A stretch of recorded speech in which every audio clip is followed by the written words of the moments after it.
Good afternoon, Rochester Memorial students and families. Mr. Medeiros here with this week's Medeiros Minute. Boys and girls, I want to thank you for another great week of learning here at Rochester Memorial. Hard to believe that our first 2 full weeks of full in-person learning for all students K through 6 is complete.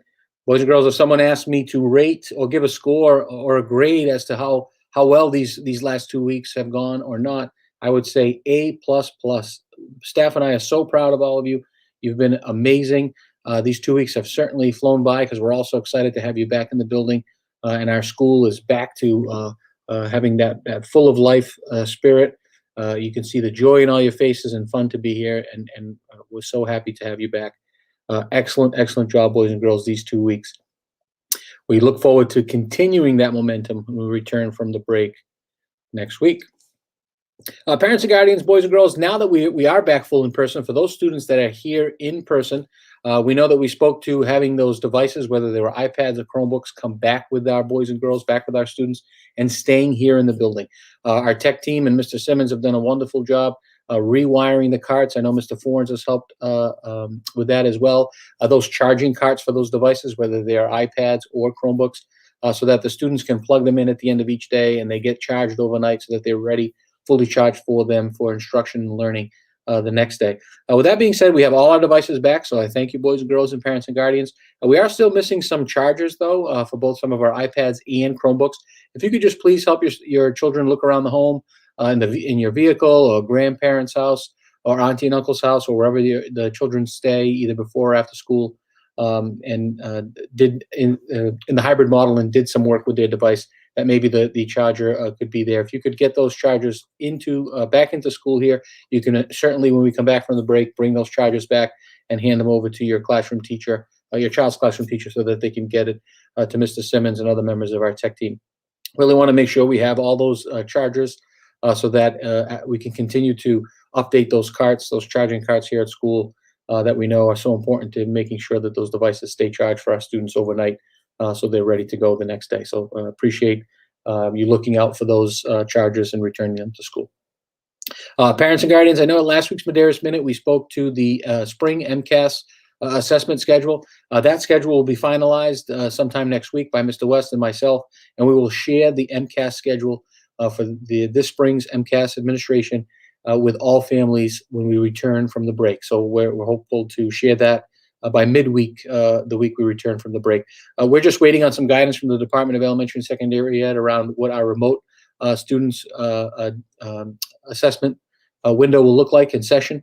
We do know our remote family, so boys and girls in the remote platform and parents and guardians who have students in that full remote platform, please be on the lookout. Mr. West and I will be sending a quick Google survey to you to get your feedback on whether you would like your child to take it here at school, obviously in the gymnasium or the cafeteria with their remote teacher in an isolated setting, 6 feet apart, with their school issued device, or take it remotely.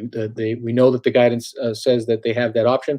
We will obviously send that survey out to you just to get a quick pulse as to how you would like your child to participate in MCAS. And then from there, we'll send out information on what that would look like depending on which platform you choose. So once again, MCAS schedule and guidance around what our remote assessment days are going to look like for our remote students.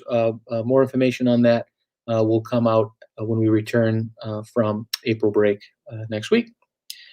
Boys and girls, I know everyone's excited, parents and guardians as well. Our RMS School online spiritwear store is open. It opened this past Wednesday, April 14th.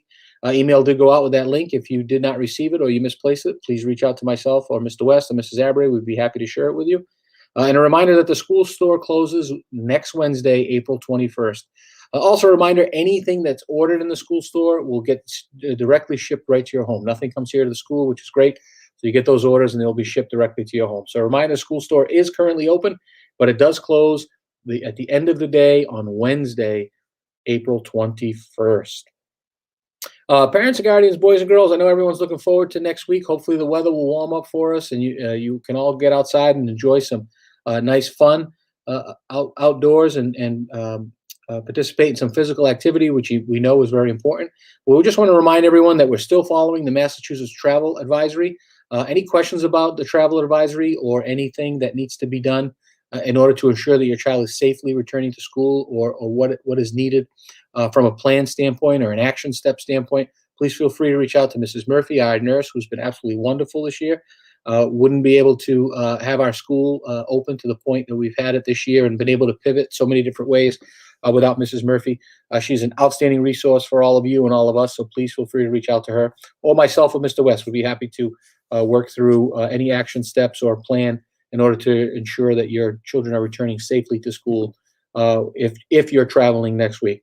Boys and girls, I also know that when we have breaks from school, the beauty of our community is we are a small community, and you guys like to get together outside of school and play, which is excellent and totally understandable. Let's please make sure, though, that we're remembering those mitigation strategies. Let's wear our masks. Let's hand wash. Let's keep our distance. And let's make sure we keep those gatherings to a minimal number so that we can all stay safe and we can make sure that we continue to keep our wonderful school open for the remainder of the year. We're almost there. We're obviously at April break, which is a pivotal point toward transitioning towards the end of our school year. So let's make sure that we're doing everything we can to continue to keep our school open and continue to have this full in-person model, which we all know that we're appreciative and do love to have. Boys and girls, this month of April, we've been focusing on responsibility as part of our CARES motto and how being responsible helps us with our self-awareness. When we are responsible, we stay on task. We listen and follow directions. We practice giving and receiving suggestions to our classmates. Being self-aware, boys and girls, includes the ability to recognize how thoughts, feelings, and actions are interconnected. It also involves understanding your emotions. When you feel comfortable, learning is easier. And when you are hardworking, it helps you reach your goals and values. Hope everyone has a wonderful spring break next week. Boys and girls, remember, as you're out there in the community or at home, take care of yourselves, take care of others, and take care of your environment.